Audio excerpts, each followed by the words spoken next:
Hello everybody. 2x2 methods, especially over the past 2 to 3 years, have gotten insane recently. The methods that the top solvers are using to achieve their times have sort of spiraled out of control, and it may seem a little confusing and a bit daunting to those that aren't fully aware of all the methods that exist.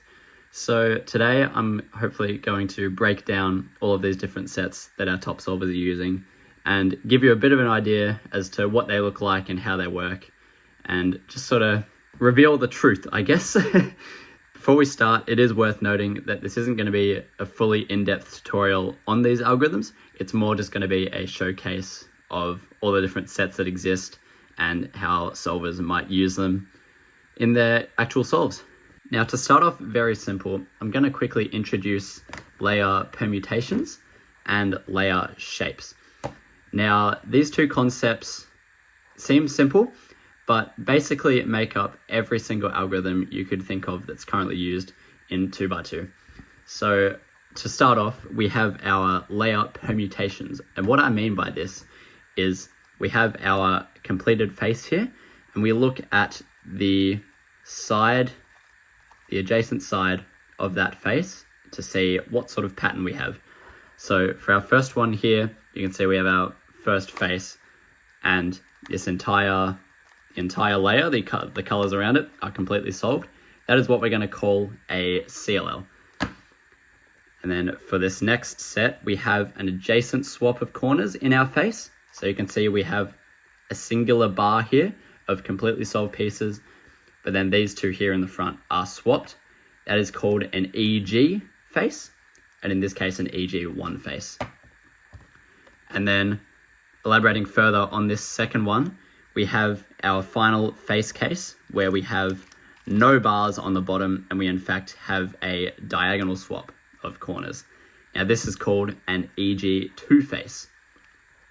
So we have CLL, EG1, and EG2. But basically these three face permutations can be applied to every face shape that we have at the back here. And to introduce those face shapes, we have a full face, regardless of what is on the side now. We are just looking at the face we have created. This is a completely solved face. And now here we have what's called a twisted CLL face. So this is called TCLL, where we have a singular corner that's twisted in its place. So this is our second face shape. We're going to call it TCLL for now. And then for our last one here, we have sort of this CLL V shape here. We have 3 out of the 4 pieces solved in a layer, and we have one more that we need to solve. This is called an LS for last slot. This last slot in the face needs to be solved, and that could be anywhere on the top of the cube. So now that we've introduced all of those sort of micro concepts, we can mix these around and shuffle them around however we like to create all our different algorithm sets that our top solvers are using. So starting off simple with the more normal stuff is what I'll call it. These are the cases or the subsets of algorithms that you would probably be familiar with. This is the subsets that most 2x2 solvers learn if they want to take the event seriously. So we have CLL, EG1, and EG2. So like before, we have our face permutation. We have a fully solved layer in our CLL, an adjacent swap here in our EG1, and a diagonal swap with no bars in our EG2. And so all 3 of these sets, CLL has 42 algorithms, EG1 and EG2 both have 43 algorithms. So this is an example of a CLL. We have this anti-soon case here, and so we will solve it from here. And then for our EG1 case here, we have a TOLL case, so we can solve it like so. And then for our EG2 case here, we have a U shape here, and so that can be solved in one algorithm like this. So that's 3 examples of what's collectively known as the EG method. So we have CLL, EG1, and EG2. Now, another set that we could technically classify as the EG method but isn't as commonly learnt is something called LEG. And this is actually something very important for the later sets But basically, we have our adjacent swap of corners here in the face with our EG1 layer. And normally with EG1, we hold the bar at the back for all of our algorithms. But for LEG1, to gain a little bit of flexibility, we can also hold it on the left and learn algorithms where the bar is on the left here. So in this case, we have LEG1, L standing for the bar being on the left. So from here, our LEG1 algorithm will go like this. And there you have a solved cube where the bar was on the right.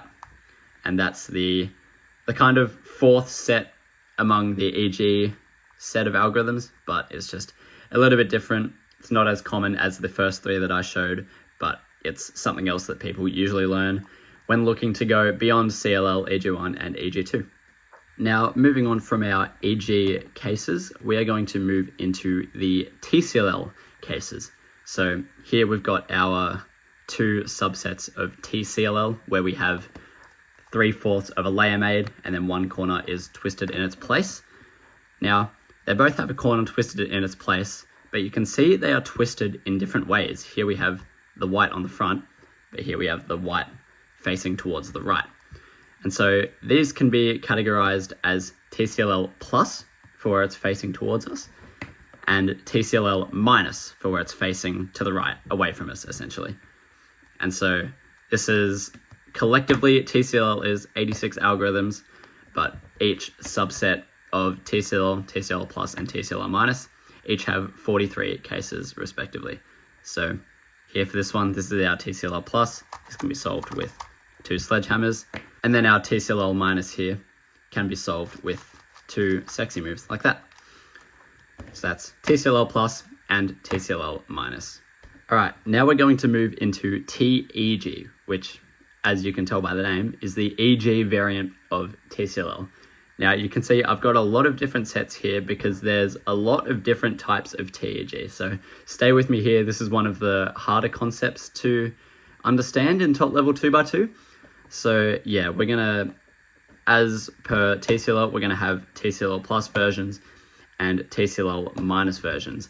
Now you'll see some cases like we have here have a bar, and some cases like this one do not have a bar.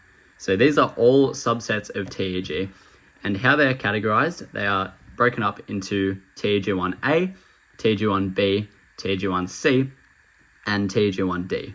So what TEG1A is we have a bar here, but if you imagine trying to solve a layer here, there's no real short way to do it. You'd sort of have to do something. You can't exactly do 4 moves and get a layer. So think of it as the bad set of a twisted case where you have a bar.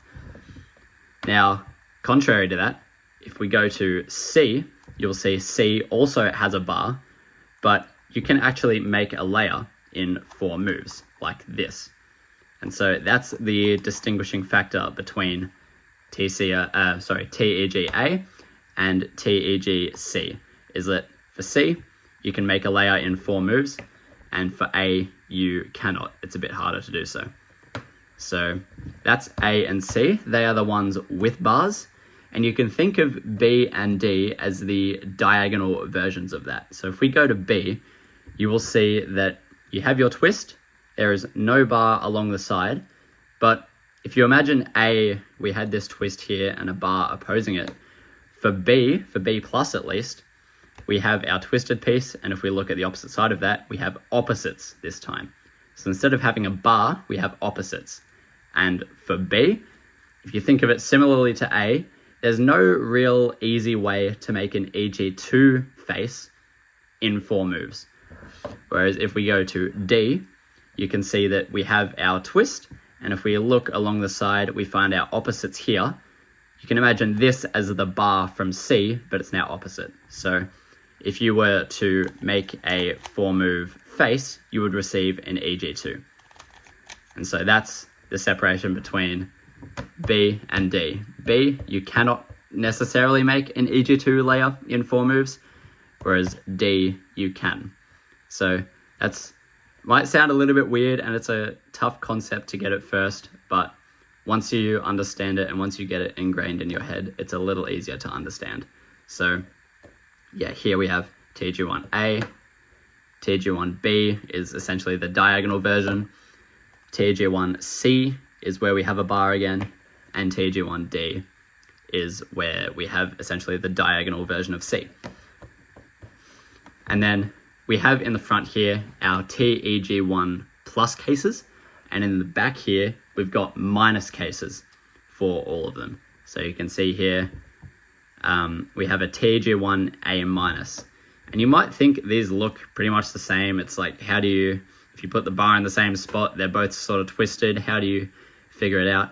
But if you hold the misoriented slot in the front right, you will see that we have a corner facing towards us and a corner facing towards the right. So this is our A plus and our A minus. And similarly for all the cases, we have B plus, B minus, as you can see, C plus, C minus, and then D plus, D minus. So TEG1 collectively has 344 algorithms, with each set of, say, B plus or C minus having 43 algorithms, just like TCLL plus and TCLL minus. It's all the same number of algorithms. So that's a lot of algorithms, and TEG is reaching the point where some of the algorithms can come across as a bit weird and the moves might seem a bit random. And so this is often the point where you don't learn the entire of TEG, specifically TEG-B and TEG-D. The algorithms aren't very nice, and so a lot of people opt to learn A, C, and just the good algs for both B and D. And it's the point in 2x2 alg progression where the line sort of blurs between efficiency and ergonomics. So while all of these algorithms are the optimal number of moves for that state, it may not necessarily be finger trick friendly. It may not necessarily be the nicest thing to execute, as opposed to just solving an EG1 face and doing another algorithm, for example. All right, so we just finished TEG1, and so now to completely finish off our sort of TCLL sets of algorithms, we look at TEG2. I've actually got these the wrong way around. So yeah, TEG2. So we now have,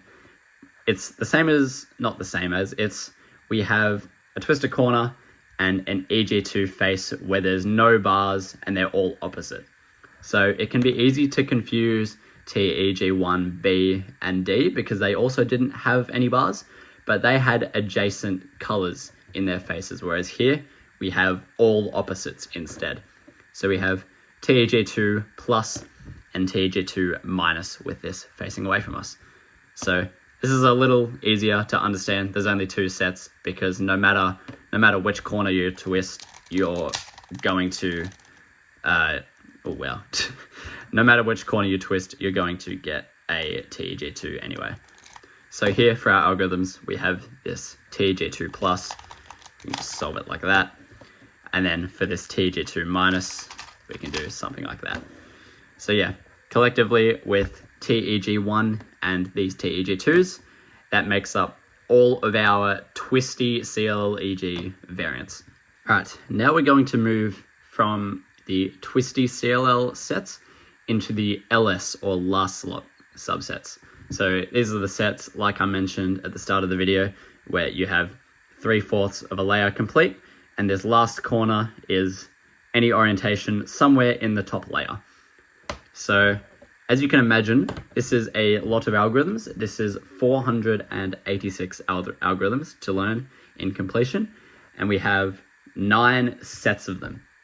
And so how these 9 sets are differentiated, for the first thing, we have the orientation of the missing corner. So in our case, our last white corner, the orientation of it narrows down our case slightly. So as you can see in this first row here, we have LS cases where we have the missing white corner facing up. And then for this second row here, we have the missing corner. If we hold it in the back left, it's going to be facing away from us at the back. And then this final row all the way at the back here, we have LS cases where if we put the missing corner at the back left, it's going to face the left. So these are 3 different ways that the missing corner can be oriented, and that slightly narrows down our subsets for us. And now the second way to differentiate all these different LS algorithms is looking at the orientation of the piece in the layer that has replaced that missing white corner. So you can see we've got our 3/4 of a layer here and our white corner that's missing. This piece that replaced it can be one of 3 orientations, and that is going to differentiate our case and allow us to exactly know what subset we have. So in this case, this is an LS1 because we have our last corner facing up, our missing white corner facing up, and the corner that replaced it is oriented downwards. Now, if we take something like an LS8, for example, we're going to see that our missing white corner when placed at the back left is facing left, and the corner that replaced it is oriented so that it is facing towards us now. So we're going to name the sets accordingly. We have LS1, 2, and 3, where the missing white corner is facing up and our corner that replaced it is twisted all the 3 different ways. Then we have 4, 5, and 6, where the same thing as before, except now our missing white corner is facing the back as such. Then we have LS7, 8, and 9, where we have our missing corner facing the left as such, and the corner that replaced it twisted all the 3 different ways.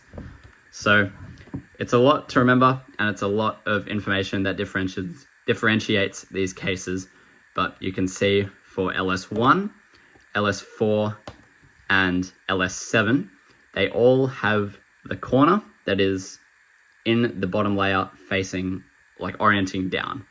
So that's a similar thing between all these cases. So you can imagine the combination of the orientation of the missing white corner and the orientation of the corner that replaces it. All those different combinations will make up our 9 subsets. And so to show you an example of some of these algorithms now, we have an LS1 where we have the missing corner facing up and the replacing corner facing down. We can do 3 hedges just like that. Now we have an LS2 where the missing white corner is facing up, but now the replacing corner is facing towards us like this. And so we can solve it as such. LS3, where again, our missing white corner is facing up and the replacing corner is now facing to the right. So this can be solved like that. And now LS4, 5, and 6. So we have an LS4 here, the corner's facing the back, and this replacing corner is facing down. We can solve it like that. An LS5, where the missing white corner is oriented the same way, but now the replacing corner is facing towards us. We can solve it just like that.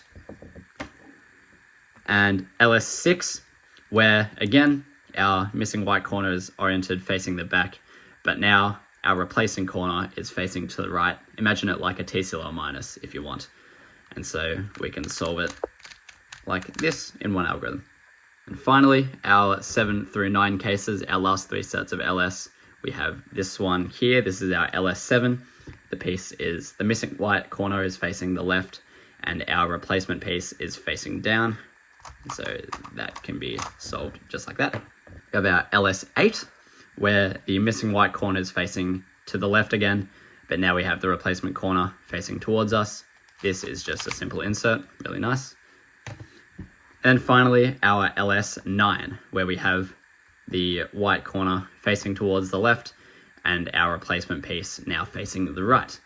So this one is another easy one, can just be done like that.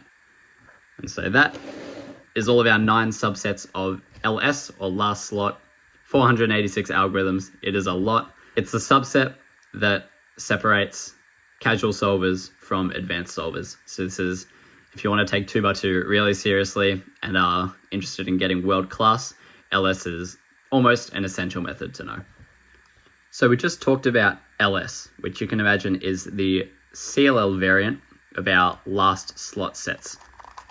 Now I want to introduce one of the last algorithm sets that and one of the more abstract sets that top solvers I should say, are learning right now. So we now have EG1LS. So there are a lot of sets here. As you can imagine, this is 4 different full sets of LS. So I'm not going to show every single algorithm, but I'm just going to show the concepts. So we have EG1LS, and sometimes we're going to have a bar, sometimes we're not going to have a bar, similar to TEG, which is what I showed before. So in this case, we have BEG1LS. Now, to break down that name, we have an LS, we have an EG1LS because we don't have a full layer here and it's not all opposites, so it's not an EG2 face. But we have an adjacent or solved block here in our 3/4 of a layer, and we have one more corner that needs to be put in the bottom layer. So this is an example of a BEG-LS2. So as you can see, we have our missing white corner facing up, and the corner that replaced it is facing towards us. So this is an LS2, but the BEG version, where the bar is at the back. So B stands for back, obviously. So for an example here, we can solve this case just like this. So that was a BEG-LS. So now we're going to move into LEG-LS, which is a similar concept, but it's where you have another bar, but if you were to insert this corner into its place, you would have an LEG. So that's why it's called LEG-LS. If you imagine the other set before, BEG, if you were to insert this corner without affecting the face, you would get an EG bar at the back. So that's why that's called BEG. That's another way to think of it. So LEG-LS, if we just inserted this corner here, we would have an EG1 face where the bar is on the left, hence LEG-LS. We have an LEG-LS7. So what we can see here is that if we place the missing white corner in the back left, it faces towards the left, and then our corner that replaced it is facing down. So this identifies it as an LS7. Because we have an EG permutation here where the bar is on the left, this is an LEG-LS7.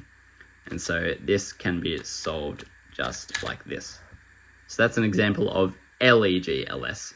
Now, it's easy to get BEG and LEG mixed up, but if you pay enough attention and you continue to sort of look at it and understand it, it makes a bit more sense. Now, these two sets, FEG-LS and REG-LS, are less common methods, and the full sets of algorithms aren't fully generated yet. So these aren't as commonly used in solves. When top solvers say they do an EG-LS, they typically refer to either BEG or LEG-LS, but nonetheless, these still exist, so I'm going to introduce them. So we have FEG-LS and REG-LS. These both are similar in the fact that they don't have any bars in their LS permutation face. But if we were to directly solve this corner into this slot here, for FEG-LS, you would get a bar on the front. And for REG-LS, you would get a bar on the right. So that's how they're differentiated. You could also look at the fact that REG-LS has opposites on the left and FEG-LS has opposites on the back. That's another way to think about them, but I like to think of it as if I were to directly insert this corner into this slot, where would the bar be, pretty much? So here for our FEG-LS, we can solve it just like this. This is an easy example. And then for REG-LS, similar thing, you can just solve it as such. So yeah, as I said, these are less commonly used in solves, but they still exist, so they are worth introducing. So to finally finish off the EG-LS sort of collective of algorithms, we have EG2-LS. Now, again, these can look similar to FEG-LS and REG-LS because they don't have a bar, but you'll see this is all opposite colors along the 3/4 of a face. So these are EG2-LS. You can have an EG2-LS2, for example, here. We have this algorithm here. And then you can also have something like an EG2-LS6, like this. So yeah, this is This is in concept a lot easier to grasp than the EG1LS. It's just a diagonal version of an LS essentially. But yeah, this is the final set in the collective EG-LS sort of type of algorithms, we'll say. So in total, we have CLL-LS, which is just the regular last lot set. And then you have the 4 subsets of EG1-LS, which I showed earlier. And then you have EG2-LS. And so in summary, including regular LS, this is 6 sets of 486 algorithms. So that makes 2,916 algorithms if you were to hypothetically learn every single algorithm and have it down pat. So that is a lot of algorithms, but like I said, most people only typically learn BEG and LEG-LS close to full. The other sets, people typically just learn the good cases and the cases that are nice to execute, because a lot of them either aren't generated or just aren't really nice to execute. So sets like these are typically, especially for your world record holders and super high level solvers, this is the type of stuff that sets them apart. All right, so for the final concept I want to introduce for these 2x2 algorithms, we have CBL and TCBL. So we'll get to this in a second, but in summary, what CBL and TCBL are is CLLs and TCLLs on one side of the cube, and then on the other side of the cube you have another CLL or TCLL. So this is what this will look like. So this is an example of a CBL, where we have a CLL on one side, we have all our yellows on the one layer forming a CLL, and if we flip the cube over, we are going to see another CLL, where you can see we have all our whites, all our white pieces in the one layer, and we have another CLL formation here. So this is a similar concept for TCBL, where on one layer of the cube, we have all our yellows in a TCLL shape. And if we flip the cube over, we are going to see all our whites on the other layer forming another TCLL shape. So this is TCBL and CBL. However, these algorithm sets are extremely massive. They consist of around 2,800 algorithms, if I've got my facts correctly. And not many of them are very viable for competition and for just general use. So what top solvers like to do is they will learn smaller sets of CBL, which is where these next subsets come in. This is called FH, which stands for something, I'm not sure, first half maybe, I'm not sure. But basically, it's subsets of CBL and TCBL where you have a 2x1 block. So you'll see here for this CBL, you will have one CLL on one layer of the cube and another CLL on the other layer. But specifically, these subsets have this 2x1 block in at least one of their CLLs. So you can see here for this algorithm, we have a CBL. It's classified as an FH because it's got this 2x1 block here. So yeah, what this does is that it narrows down the cases from 2,800 completely unviable algs to around 100 or so, I believe. And so this makes learning it more manageable, and it gives you often nicer algorithms to work with. So top solvers will typically sort of sift through these algorithms and look for the best ones and implement them in solves. So for this one here, we have our first FH can be solved like that. And then here's another subset of TCBL this time. You'll see we have our TCLL on one layer. If we flip the cube over, we will have another TCLL on the other layer. But this is an FH as well, because we have this 2x1 block here in the formation of a TCLL. So this one's an easier one. This is an FH TCBL, where you can just do R'(U) sledge. So yeah, in summary, CBL and TCBL are two of the most abstract concepts in 2x2 Rubik's Cube solving, but top solvers typically will break them down into FH, which is where you have a 2x1 block here solved, and then you can solve the rest in one algorithm. And there you have it. That's all the algorithms I'm going to introduce today. Feel free to watch back sections of the video as much as you like to try and wrap your head around the concepts. If you are still confused or have any questions at all about any of these methods, do be sure to leave them down in the description. I'll try to help you out as much as I can. I'm sure as time passes and as methods develop, there are going to be even crazier subsets developed, and people are going to take 2x2 way further than we could ever imagine. But as of now, as of 2026, this is currently what the current meta looks like, I suppose, for top 2x2.